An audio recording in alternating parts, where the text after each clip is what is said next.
I should say from the start that I am not a brave man. I want that understood. I've met brave men. I've ridden with a few of them, buried two, and once spent an uncomfortable night in a Tucson jail cell beside another who smelled like pine tar and kerosene and sang hymns until dawn. I am not like those men. I carry a pistol on my hip the way most men carry a handkerchief, because it seems the sensible thing to do, not because I have any particular readiness to use it. The one time I did draw it in anger, against a horse thief named Delbert Prout who'd made off with my employer's bay gelding and 2 saddle blankets. My hand shook so badly that Delbert laughed at me. He laughed. Then he gave the horse back because he was mostly drunk and decided it wasn't worth dying over even at the hands of a man who couldn't aim straight, and we went our separate ways. I wrote about that night for 6 pages. I left it in. I tell you this because what happened at the Callaway mine in the autumn of 1887 was the most extraordinary sequence of events I have ever witnessed in my life, and I want you to understand that I witnessed all of it from positions that men braver than me would have found embarrassing. Behind a water trough, inside a root cellar, pressed flat against a canyon wall with my hat over my face, trying to breathe quietly enough that nobody would notice me. I saw everything. I was just never in danger of being useful. Her name was Adelaide Callaway, and I had worked on the Brennan Ranch for 11 months before I met her properly. I say properly because I had seen her before everyone in Redemption Creek had. She came into town twice a month, regular as the mail, drove herself in a flatbed wagon with a sway-backed gray mare named Greta who was old enough to remember the war. She bought flour, salt, lamp oil, and occasionally, this detail matters, though I didn't know it then, a newspaper from whatever city it was 3 weeks old. She paid in coin. She didn't linger. She didn't make conversation unless you made it first. And even then, her answers were the kind that thanked you warmly for asking while simultaneously giving you nothing whatsoever. She was, depending on who you asked, between 35 and 45 years old. She had dark hair going silver at the temples, which she wore pinned back in a style that suggested she'd learned it from someone who cared about such things, and then adapted it for a life that didn't much require it. Her face was angular and quiet, not beautiful in the way the phrase gets thrown at women, but the kind of face that made you feel, when she looked at you, that she had already considered the situation more thoroughly than you had, and had arrived at conclusions she wasn't going to share. I had heard from Tom Brennan's wife Elsa that Adelaide Callaway was a widow of 4 years, that her husband Randolph had worked himself to death in the mine he'd inherited from his father, that the mine itself was a marginal silver operation producing just enough to keep Adelaide in lamp oil and flour, and not much more, and that she lived alone out at the foot of the Cimarron ridgeline in a house she kept in stubborn repair with her own 2 hands. Elsa Brennan said this with a particular softness in her voice that told me she admired Adelaide Callaway in the quiet way women admire other women who are managing things that would have broken most people. I wrote that down too. I wrote a lot down about Adelaide Callaway before I ever spoke to her. I didn't know why at the time. I told myself it was because she was interesting, a puzzle, the kind of person whose edges didn't quite line up with what the rest of her seemed to be. I told myself it was just my habit, just the journal, just the way I process the world, by putting it into sentences. I think, looking back, that some part of me recognized something in her that my brain hadn't named yet. The thing I recognized was stillness, not the stillness of a woman who had nothing to say, the stillness of a woman who had decided not to say it. There's a difference. I know that difference now. I met her properly on a Wednesday in late September, when Tom Brennan sent me out to the Callaway property to see about some fence line that ran along the shared border of the 2 properties. A matter of about 100 yards of cedar post fencing that had been a low-grade dispute between the Brennan and Callaway claims since before Randolph Callaway died. Tom was not unkind about it. He said, "Go see the widow, Clem, be polite, don't stare." I drove out in the afternoon, in that low golden light that makes New Mexico look like something out of a painting, and found the property more organized than I'd expected. The house was small but kept whitewashed boards, a porch with a good straight rail, shutters that were hung level, and painted a deep rust red that had faded to the color of old brick. There was a vegetable garden alongside the east wall, mostly harvested now but tended rather than abandoned, with the dried stalks of what had been beans and squash still staked and tied. There was a chicken yard with 6 hens who regarded my arrival with the particular irritable suspicion that chickens reserve for strangers. There was a smokehouse, There was a woodpile that was stacked with a precision I associated with people who'd thought hard about how to not run out of firewood in January. And there was, 100 yards back from the house, the mine. The Callaway mine was not much to look at. The entrance was a low rectangular opening cut into the base of the ridge, shored up with timber that had been replaced more recently than I expected, new wood, pale gold against the older gray of the surrounding rock. There was a hand winch and a bucket system, a track laid in the earth for a small ore cart, and a canvas windbreak rigged to one side of the entrance to cut the wind off the shaft mouth. It was functional and unpretty and showed signs of someone who paid attention to it. I didn't know that day that Adelaide Callaway went down into that mine alone every day.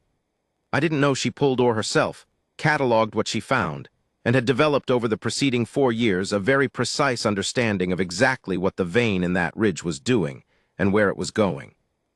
I didn't know she had written to a mining engineer in Denver twice, receiving replies that told her the vein was smaller than her husband had believed but more consistent, and that with proper equipment and 2 good workers she could be pulling twice what she currently managed.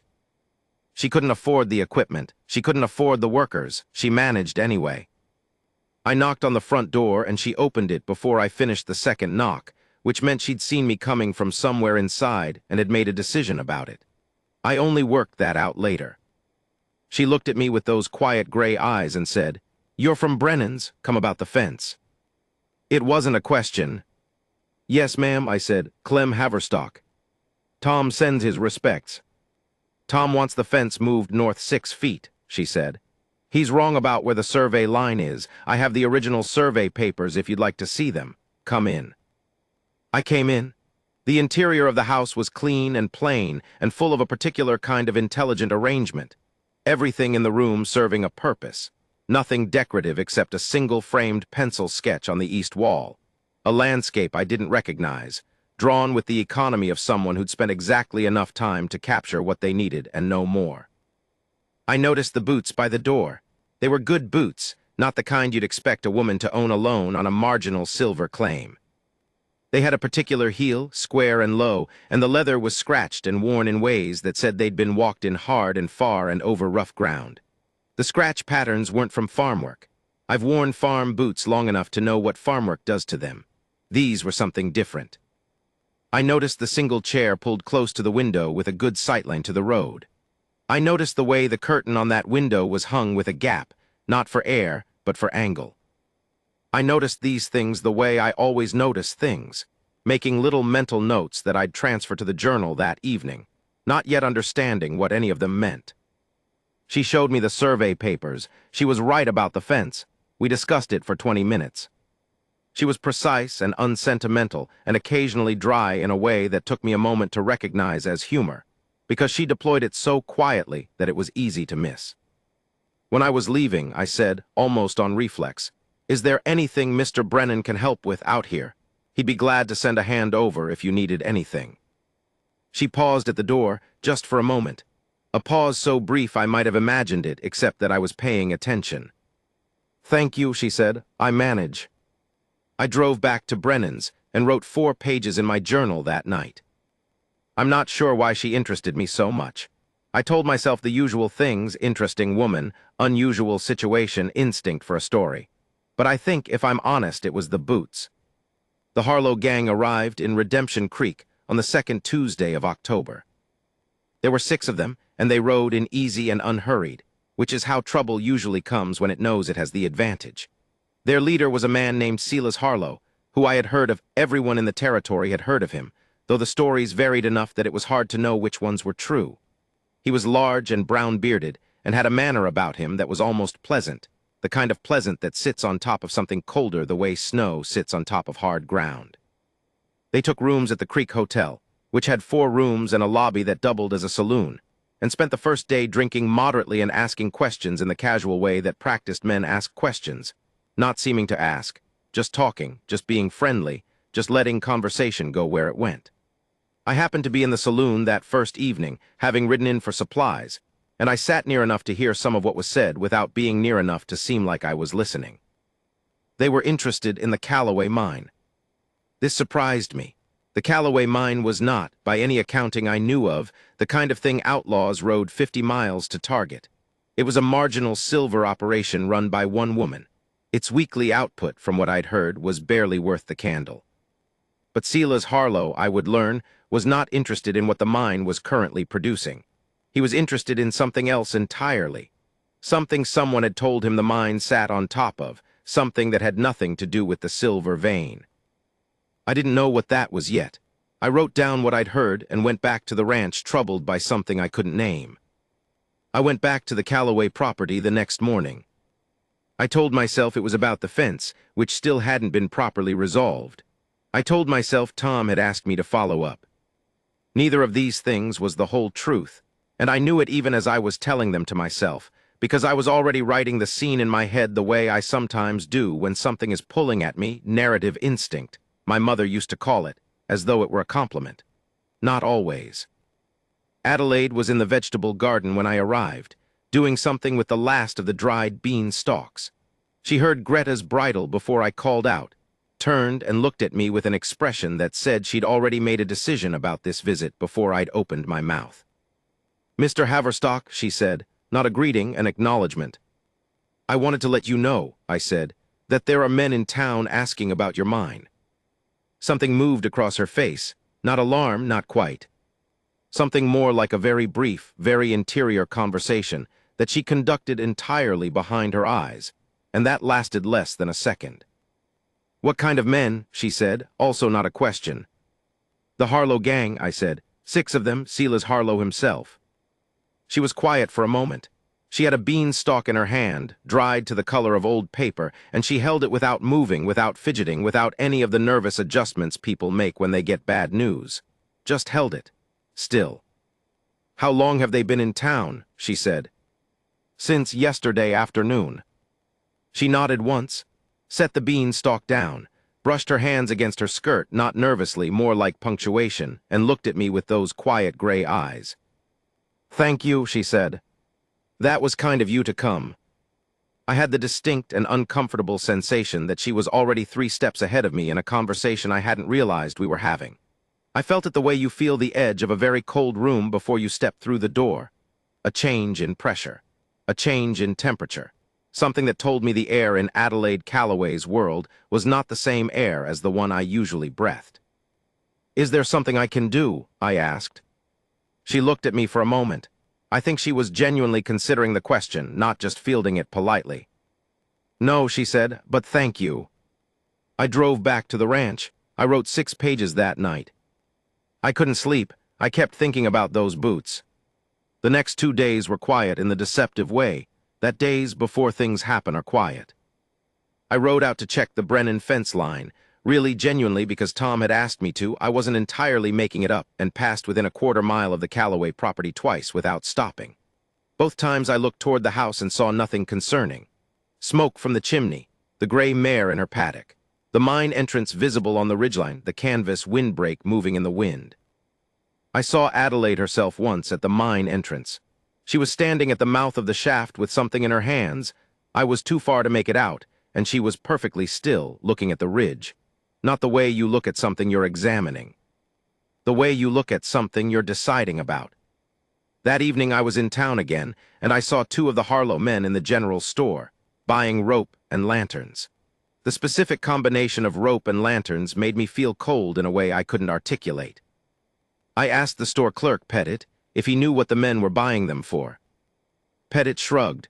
"Mine work," they said they bought a claim from the widow Calloway. I went still. "They said she sold," I said. "That's what the big one said." Pettit didn't look particularly concerned. "Said she signed papers this morning." I didn't say anything. I paid for the supplies I'd come for, loaded them into the wagon, and drove out toward the Calloway property with a feeling in my chest that I have since learned to identify as the particular anxiety of knowing something is wrong, but not yet knowing what shape the wrongness takes. It was late afternoon when I arrived. The light was going orange and flat across the ridge. The house looked the same as it always did, the rust-red shutters, the straight porch rail, the chickens in their yard. But the mine entrance 100 yards back had lamplight in it. Adelaide came out of the house before I made it up the porch steps. She looked at me with an expression I had not seen on her face before. It was the closest thing to concern I'd ever seen from her. And even so, it was a contained, interior sort of concern. Not fear, not panic, but the face of someone who is making calculations under pressure and has found that at least one of the calculations is coming out at a number they don't like. "They're in the mine," I said. "I know," she said. "They told Pettit you sold them the claim." She looked at me steadily. I didn't sell anything. I believed her immediately and completely, which I note is not a reaction I usually have to things people tell me without evidence. I tend toward the skeptical, but there was something in the way she said it that left no room for doubt. Not indignant, not offended, just factual. A correction of a misstatement, the way you correct someone who's mispronounced a word. "Then what are they looking for?" I said. She was quiet for a moment. The lamplight from the mine entrance flickered against the rock. Somewhere in the distance, a coyote called once and then stopped. "Something that isn't silver," she said at last. And then she turned and went back into the house. And when she came back out, she was carrying a rifle that was old and beautiful and maintained, with a care that I recognized immediately was not the care of someone who kept a rifle for protection against coyotes. She wasn't going to tell me more, not yet. But I stayed.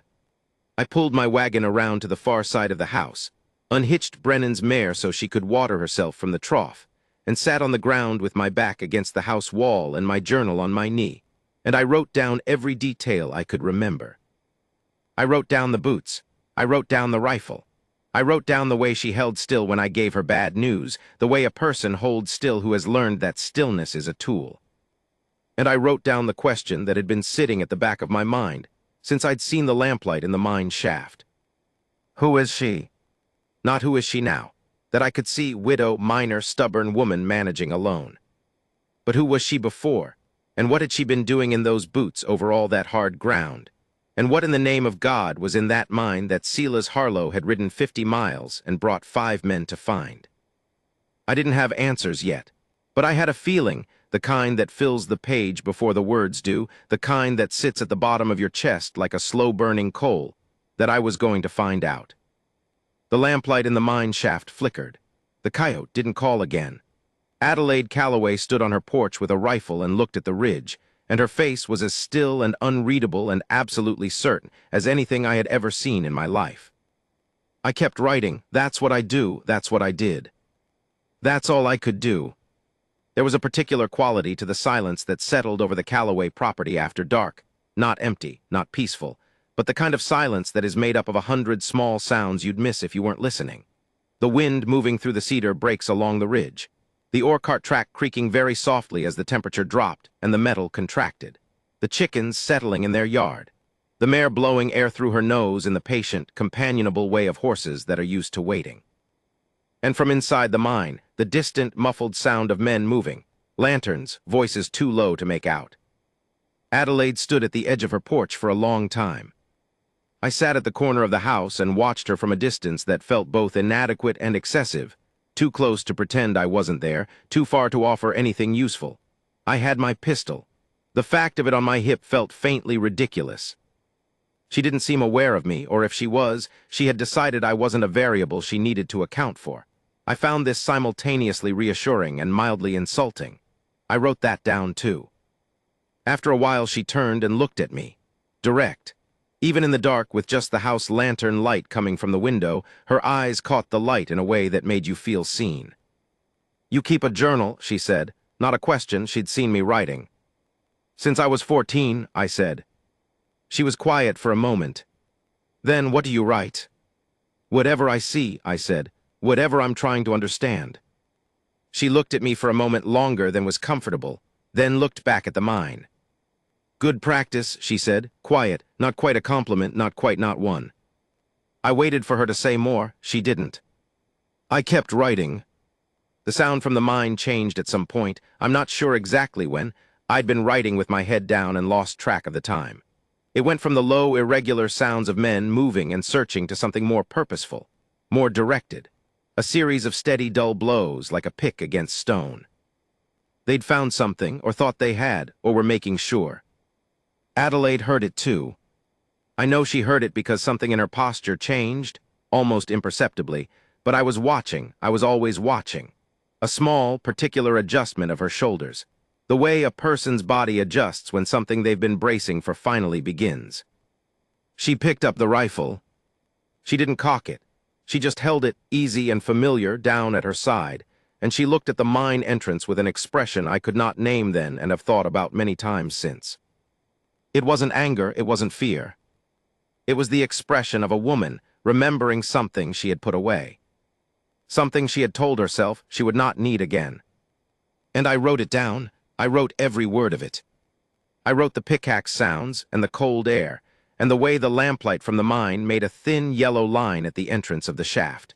I wrote the weight of the silence between blows. I wrote the feeling of watching someone remember who they used to be. I didn't know then what that memory contained.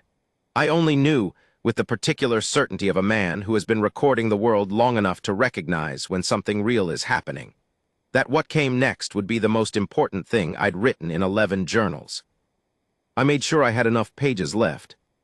The first man came out of the mine just past 10 o'clock. Not Harlow.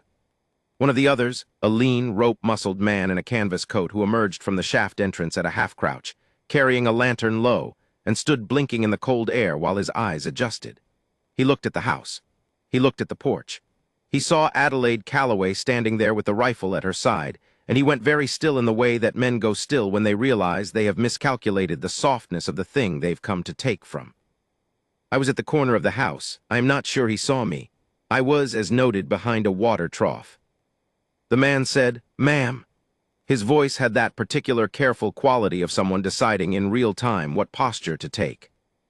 Adelaide said nothing. The man looked back at the mine entrance, then back at her. "Mr. Harlow would like a word," he said. "I'm sure he would," Adelaide said. Her voice was completely level. The kind of level that isn't achieved by staying calm, but by being so far past the reaching point of calm that the emotion has come all the way around to something that resembles it from the outside. I know that sound now. I didn't know it then.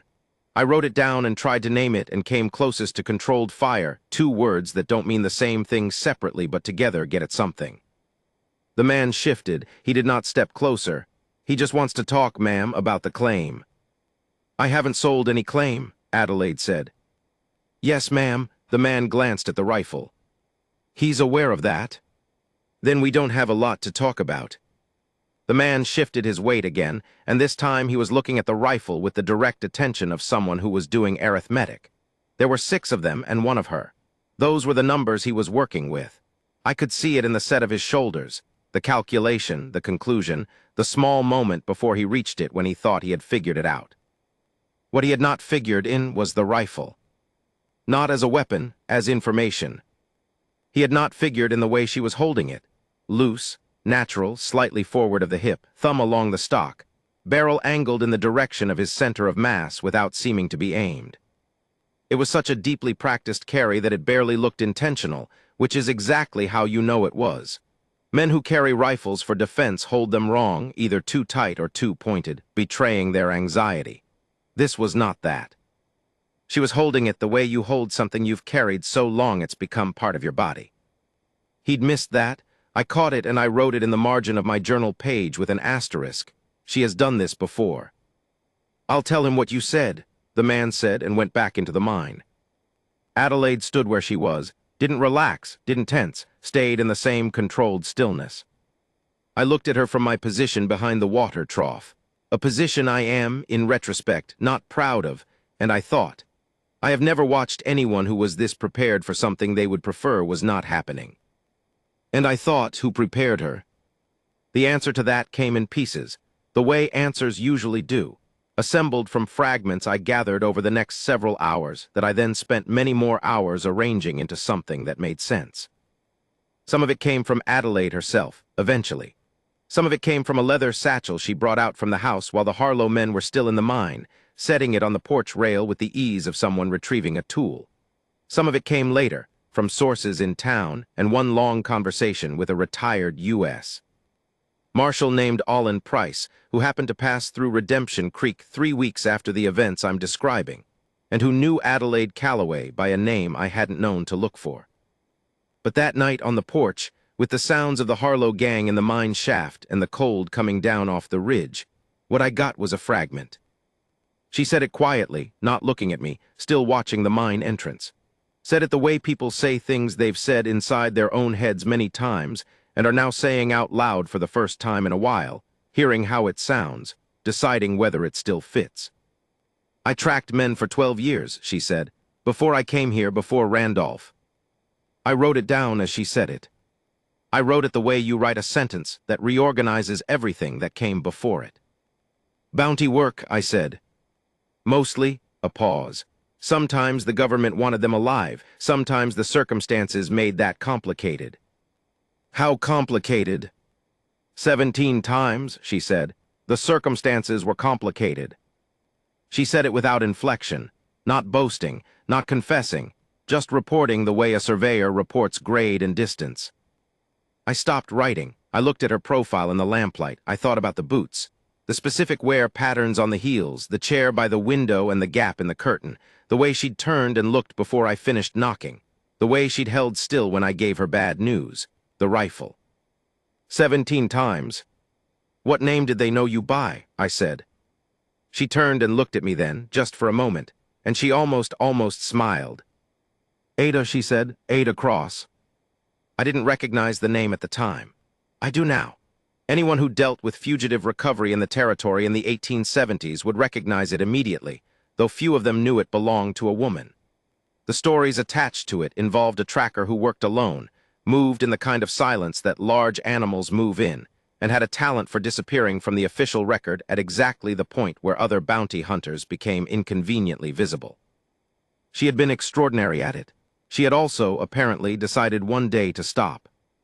Why? I asked. She looked back at the mine entrance. A long time passed. There was a man, she said, in Laredo, 19 and change, running with a group that had done bad things, but he hadn't been with them long, and I don't think he'd understood what he was getting into before it was too late. I found him. He gave up easy, scared mostly. Hadn't eaten in 2 days. I was taking him in when 2 of the group caught up with us. She stopped. The mine sounds continued below, steady, purposeful. The boy tried to warn me, she said. Before they shot him, he called out. Another pause. I was writing. She heard the pencil and didn't stop me. He gave up his safety to give me a warning I didn't need, she said. I'd already heard them coming. I got out. He didn't. She was quiet for a moment. I finished the job, she said. I took the 2 men in. I collected the bounty, and then I sat in a hotel room in El Paso for 2 days and decided I was done. She said it plainly, without the performance of grief or the performance of resolution. Just the fact of it, the decision, made, implemented, final. She'd met Randolph Calloway 6 months later, married him in another 6, and come to this ridge to help him work a mine that was better than he knew. I wrote all of it. My pencil was going fast enough that my handwriting deteriorated. I had to slow myself deliberately, force the letters to legibility. It is, some of it, still almost unreadable. Why are they here? I said. Harlow and his men, what's in the mine? She looked at me steadily. There's a cache, she said, money federal. It was hidden here before I bought the property, by a man who thought he'd come back for it. He didn't come back. And Harlow knows about it. Apparently someone talked, she said. The word talked had a very specific weight in her mouth, the weight of someone who had spent years in a world where information was currency and the exchange rates were brutal. How much? She said a number. I stopped writing. I looked at her. That's, I said, a considerable reason to ride 50 miles. Yes, she said. And you never? It wasn't mine, she said. I found it the first year. I wrote to the federal office in Santa Fe. They didn't believe me. I wrote again. They sent a man who looked at the mine for 20 minutes, told me I was confused, and left. She paused. I've been waiting for them to handle it properly. It seems someone else found out first. There was something in the spare, tired patience of that. 12 years of frontier law, 4 years of waiting for the federal office to do what it should, and now 6 armed men in the mine below her. That hit me somewhere between the ribs. Not pity. Anger, maybe. The particular anger that comes from watching a system fail someone who had done everything right. What are you going to do? I said. She picked up the satchel from the porch rail, opened it. I caught a glimpse of what was inside before she closed it. I wrote that down too, though I kept the description brief in case someone found my journal who shouldn't. What I saw told me that Adelaide Calloway had not spent the past 4 years entirely without preparation. She had thought about this, not obsessively, not with fear, just methodically the way you maintain a mine shaft or a fence line because eventually things need attention and you'd rather be ready. There are 6 of them, I said. Yes, she said. And I stopped myself. I had been about to say alone, but even as the word formed I heard how wrong it was. She wasn't alone the way I meant it. She was solitary, which is not the same thing. There is a kind of person for whom the number of other people present is not the primary variable in a calculation. I was only beginning to understand that Adelaide Calloway was that kind of person. You should go, she said. Back to Brennan's, this isn't your trouble. I know, I said, I'm staying. She looked at me with an expression I couldn't quite read, not gratitude, not annoyance. Something between them that might have been a kind of bemused acceptance of a variable she hadn't planned for but had decided to accommodate. Then stay behind that water trough, she said, and keep your pistol holstered. You'll do more good writing it down than trying to shoot anything. I have never been so precisely evaluated by a near stranger in my life. I said, yes, ma'am, and went back to the water trough. What happened next happened in a sequence of events that my journal records in real time, written as they were occurring, which means that my handwriting and punctuation deteriorate badly in the middle section and recover somewhat toward the end. I will reconstruct it here with the benefit of having read those pages many times and of having talked to Adelaide afterward about the parts I missed. Silas Harlow came out of the mine at approximately 11 in the evening. He came out the way he did everything, I imagine, with a certain unhurried authority, as though events were proceeding according to a plan he'd authored and would continue to author. He was a big man, broad through the chest and shoulders, with a beard that was growing out from what had started as a more deliberate shape and was now just bulk. He wore a good hat and a coat that had been expensive once. He carried a pistol on each hip and made no particular effort to look casual about it. He stopped at the mine entrance and looked at Adelaide on the porch, and for a moment neither of them moved.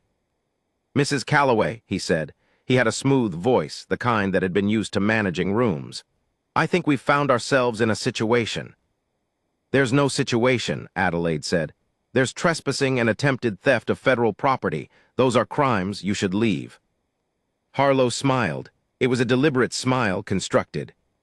We've had a slight disagreement with your accounting of who owns what out here. I didn't sell you anything, Adelaide said. No, Harlow agreed pleasantly. Your foreman, though, he gestured vaguely. The man who signed was very convincing. I don't have a foreman. That did turn out to be a complication, Harlow said. He was moving as he talked, not toward her, but slightly to the side, a drift that put him at an angle that was not quite threatening but was calculating the geometry. We've already sent men to have the papers registered. They'll be refused, Adelaide said. The federal claim on that cash supersedes any property document you could file. Harlow paused. Something shifted in his face, not much, just a flicker, but I caught it from my position at the water trough, and I wrote it down immediately. He hadn't expected her to know about the federal claim. He'd expected a widow who knew there was money in her mine and didn't know who it belonged to. He recalibrated, visibly, quickly, but it was there. You're well informed, he said. I've been waiting 4 years for the federal office to come collect it properly, Adelaide said. I know everything about it. Another flicker. He hadn't expected that either, the patience, the documentation, the waiting. He'd expected fear or ignorance. He was getting neither. Then you'll understand, he said more slowly, that my men and I are already inside the mine and the cash is all ready. It isn't, Adelaide said. He stopped. It isn't there, she said. I moved it. Complete silence. The wind moved through the cedar brakes. The mare shifted in her paddock. From somewhere inside the mine, one of the Harlow men called something that I couldn't make out. Harlow stared at Adelaide. He was doing that very fast arithmetic again, and this time the numbers were coming out differently than he liked. Where, he said, very quiet. The pleasantness had gone out of his voice entirely. Somewhere you won't find it, Adelaide said. And the letter I sent to the federal marshal's office in Santa Fe 2 days ago will bring men here within the week. So you have a choice. You can leave now and be 100 miles away by the time they arrive, which gives you a reasonable chance of not being hanged. Or you can stay and look for money that isn't where you left it, and be here when the marshals arrive, and have a much less reasonable chance of not being hanged. She said all of it in the same level, uninflected voice. No triumph in it. No threat either, just information, delivered with the accuracy of someone who'd spent a long time knowing exactly what words to say in exactly what order. Harlow stared at her. His hands were at his sides. Not near his guns, he was still calculating, still in the part of the arithmetic where violence wasn't yet the answer he'd arrived at. I wrote "don't let him finish the calculation" in my journal without quite knowing why. Some instinct, something in the air. A feeling that time mattered in a way it hadn't 30 seconds ago. Adelaide must have felt it too, because she moved. She didn't raise the rifle. She took 3 steps forward off the porch, into the open, into the space between the house and the mine entrance, and she stopped and looked at Harlow with an expression that I am going to attempt to describe accurately and may fail. It was not aggression. It was not fear. It was a kind of absolute clarity, the face of a person who has removed every variable from the equation except the one that matters. The face of a person who has arrived at a decision through a process that was finished before the other person knew the process had started.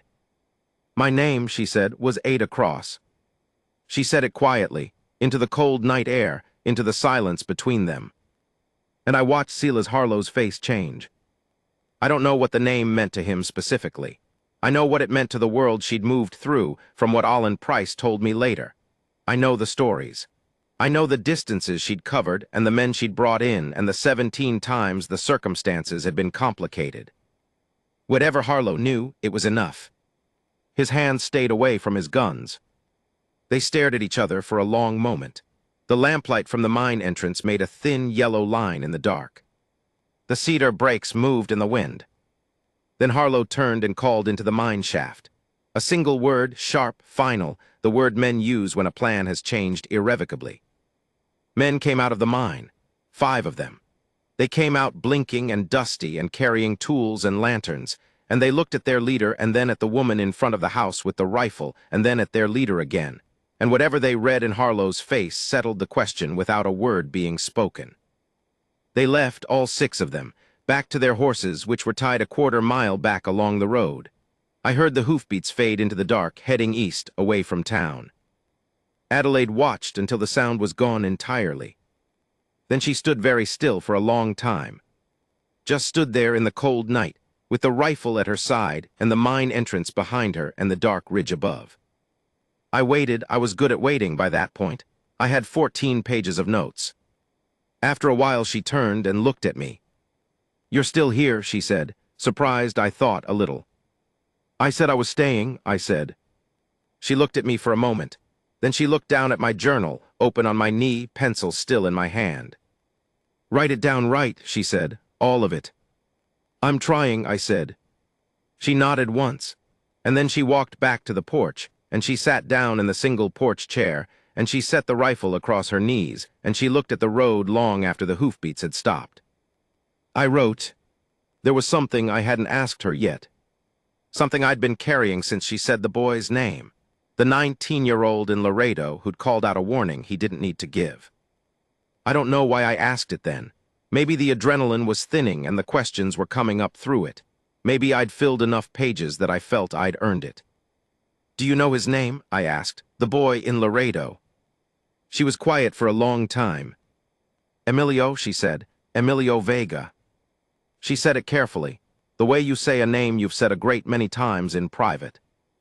"I'm sorry," I said. She looked at the road. "He made a choice," she said.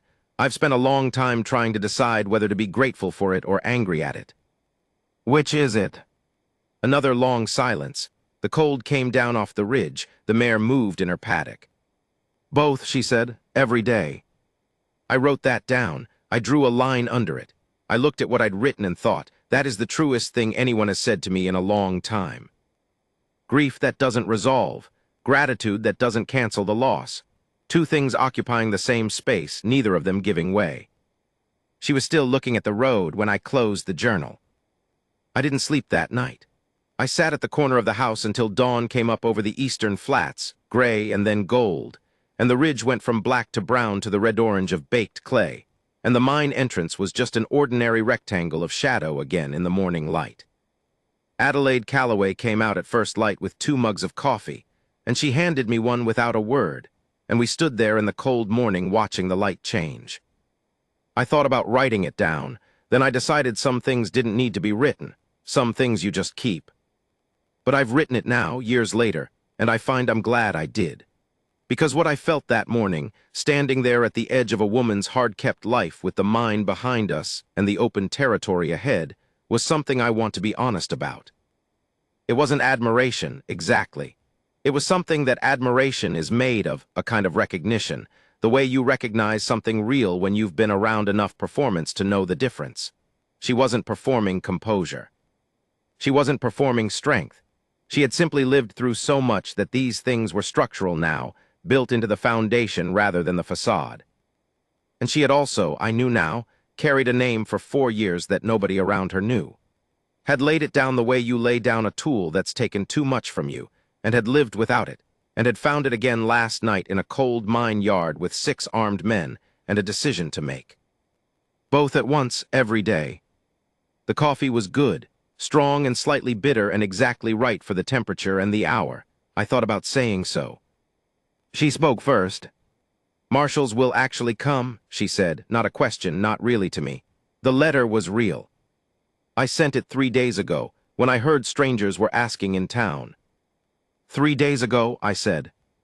I recognize the pattern, she said simply.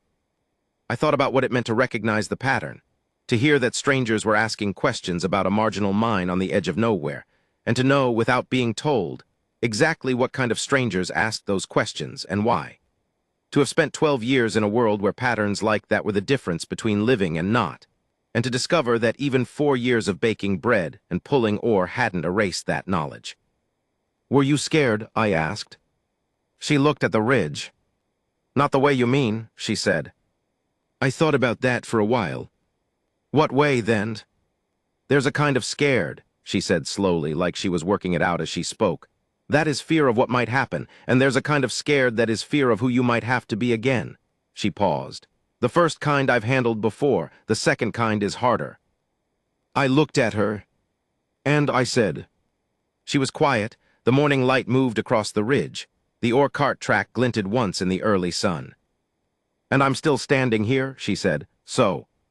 She went inside. I heard her moving in the kitchen.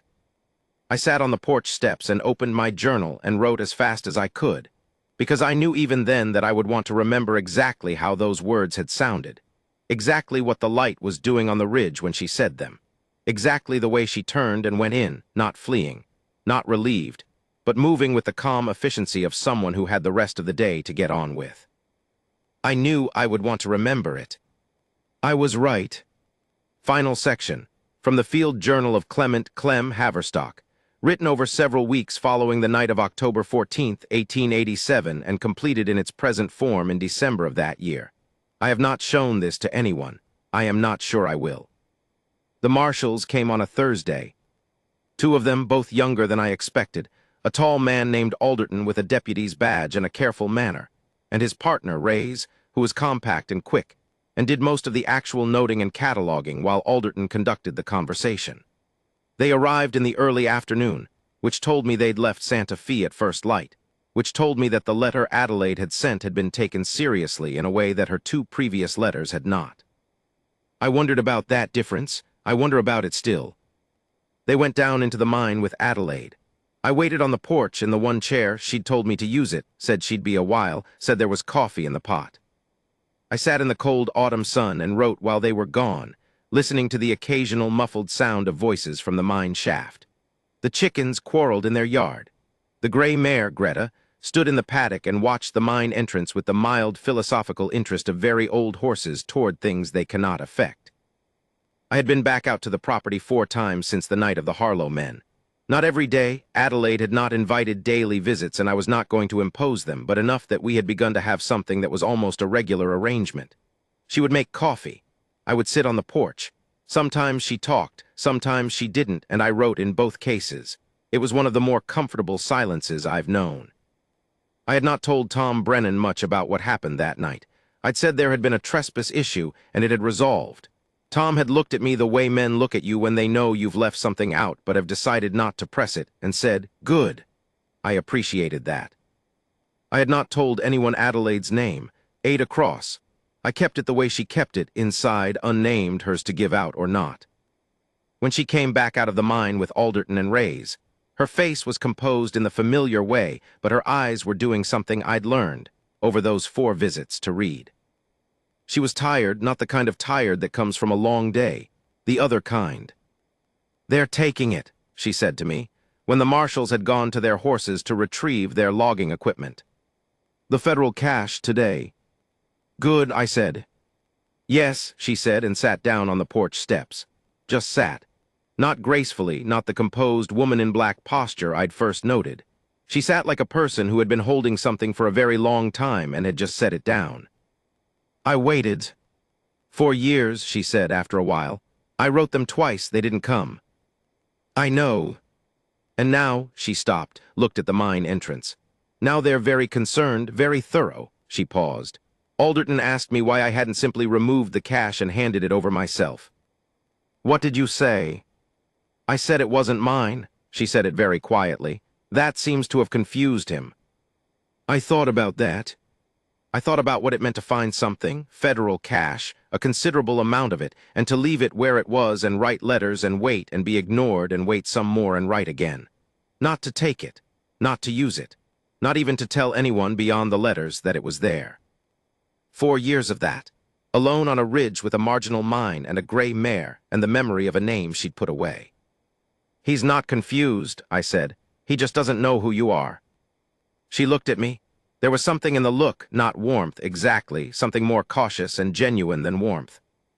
"He knows what I told him," she said. "Adelaide Calloway, widow, mine owner." "Right," I said. "That's what I am," she said, not defensive, definitive. "I know," I said. "And I meant it.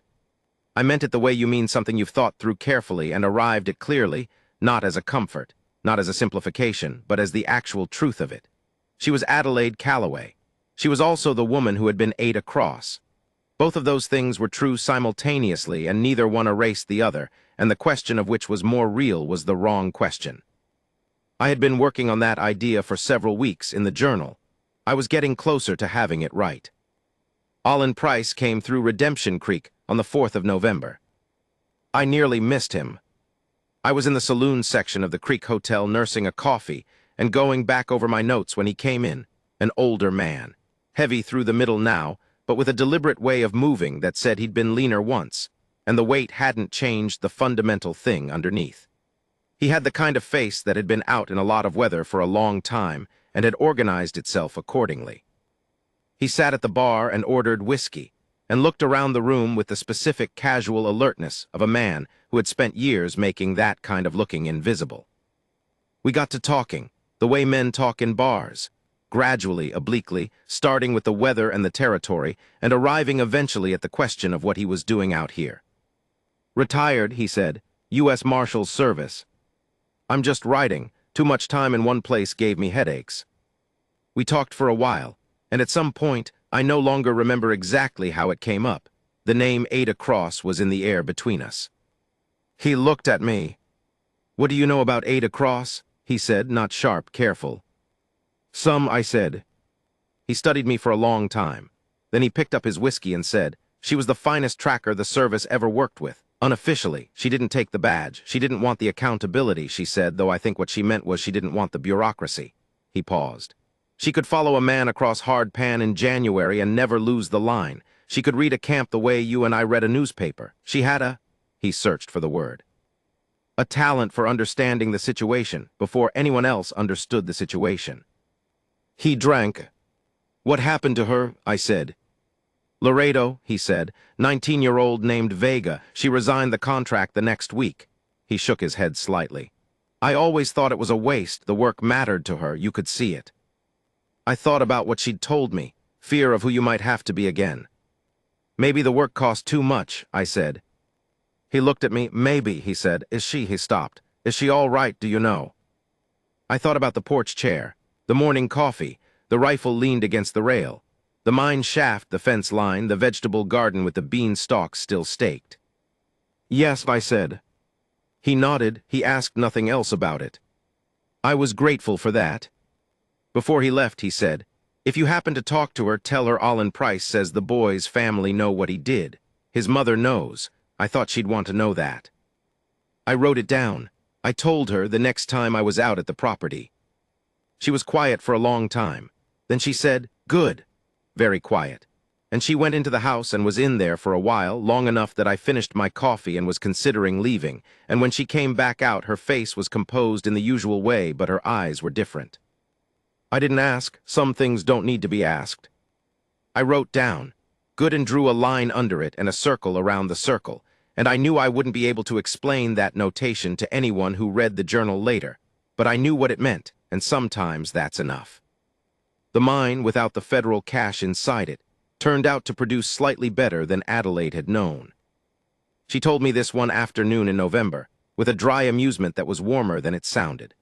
The marshals, in the process of extracting the cash, had moved enough of the fill material that a secondary vein, smaller but richer, had been exposed in the east wall of the main chamber. The mining engineer she'd written to in Denver had, upon receiving her updated description, replied that with proper equipment, the mine was now decidedly not marginal. "Congratulations," I said. "It's still my mine," she said. "I still pulled ore out of it every day for 4 years." "I know." "Just noting," she said, "that the mine was always what it was. Some things were just in the way." I wrote that down. Some things were just in the way. I have thought about it many times since, about the ways it applies to more than mines. She was going to hire 2 workers in the spring, maybe the equipment from Denver if the vein held through winter. She was going to fix the east wall of the house, which had a board she'd been meaning to replace for 2 years. She was going to plant more beans in March, because the beans had done well and she liked beans. She said all of this in the practical, sequential way she said everything, and I wrote it down because I always wrote things down, and because I had the persistent feeling, not dramatic, just persistent, that it mattered. That what she was building here mattered. Not because it was heroic, not because of the name she used to have, but because of the particular difficulty and the particular stubbornness involved in building a quiet life from the materials of a loud one. I left Redemption Creek at the end of November. Tom Brennan had a job offer from a ranch in Colorado that wanted a man who could survey and keep books, and the offer was good, and the timing felt right, and I had been in one place long enough. I'm not a man who stays in one place long. It's a failing, maybe, or maybe just a way of being. I haven't decided which. I went to say goodbye to Adelaide on my last morning. She was at the mine entrance when I arrived, just standing there as she had been that first morning I'd seen her from a distance, still, looking at the ridge, thinking something she wasn't sharing. She turned before I called out. Of course she did. "You're leaving," she said. "Colorado," I said. "How did you?" "I heard Brennan talking in town," she said, "last week." I felt a mild pang that I can't entirely explain, something in the neighborhood of wishing I'd told her myself, which was irrational since I only made the decision last week and had barely told Tom. But I wrote it down anyway, because irrational pangs are part of the record. "I wanted to say thank you," I said, "for letting me stay that night." She looked at me with the gray eyes. "You didn't need my permission," she said. "You made that fairly clear." "I needed it," I said. "I just didn't ask for it properly." Something shifted in her face. Not quite a smile. The near miss of one, which on Adelaide Calloway was about as expressive as a full laugh on someone else.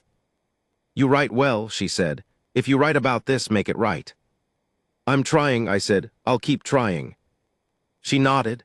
Then she turned back to the mine entrance and tilted her head at the ridge in the way she had reading it, thinking about what it was doing underground. I stood for a moment. I didn't know what else to say. I'm better on paper. "That boy in Laredo," I said. "Emilio Vega. He saw something worth protecting, even at the cost." She was very still. "He was wrong about the cost," she said quietly. "He didn't need to." "I know," I said, "but he thought he did, and that matters." A long silence. The wind came down off the ridge and moved through the cedar breaks. She didn't answer. She didn't need to. I could see in the set of her shoulders, not relaxed, that was too much. She was not a woman who relaxed entirely, I don't think, but something 1 degree less braced. Something very small and genuine.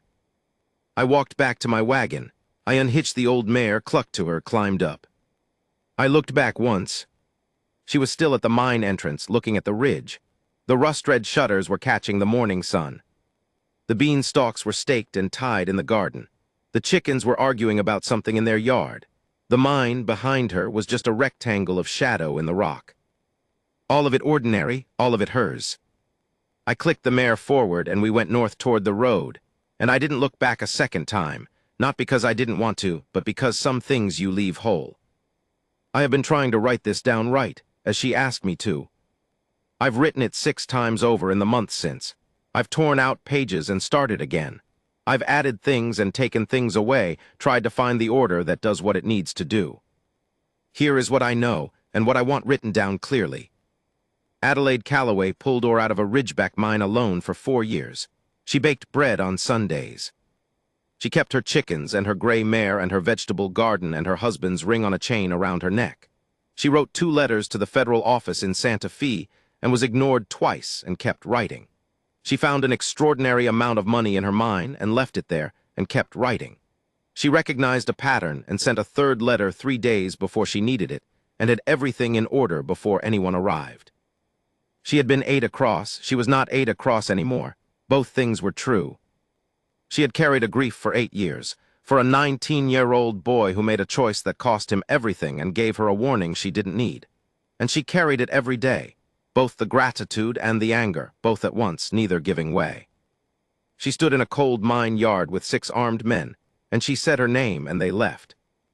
And then she made coffee and watched the morning come up over the ridge and went back to the work of the day.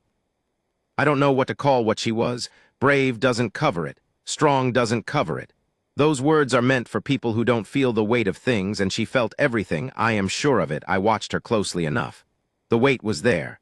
She just carried it differently than most. The last thing I want to record is this. 3 months after I left Redemption Creek, I received a letter. No return address, but the postmark was New Mexico territory, and the handwriting on the envelope was precise and angular and unmistakable. Inside was a single sheet of paper. On it in that same careful hand. The east wall vein is holding. Denver sent the equipment in December. There are 2 workers now, brothers from San Antonio, good men. The beans are planted. Greta as well. Write something else worth keeping. That was all. I have kept the letter in the journal, right at the back in the last pages. I don't know if she ever told anyone else her name. I don't know if the federal office ever formally acknowledged what she'd done, the years of waiting, the careful preservation of something that wasn't hers. I don't know if she ever thought about Ada Cross again, whether the name stayed buried or whether it surfaced sometimes the way old names do. In the middle of the night, when the ridge was making its sounds, when something moved outside that needed looking at. I don't know if she ever forgave herself for Laredo, or whether forgiveness is even the right frame for something that wasn't, at its core, her fault. I do know the beans grew. I know the vein held. I know that when she looked at the ridge in the morning light, before the day began and the work took over, she looked at it the way a person looks at something they have decided to stay for, not because it's perfect, not because it's easy, but because it's theirs and they have chosen it, and the choosing is the thing that makes it real.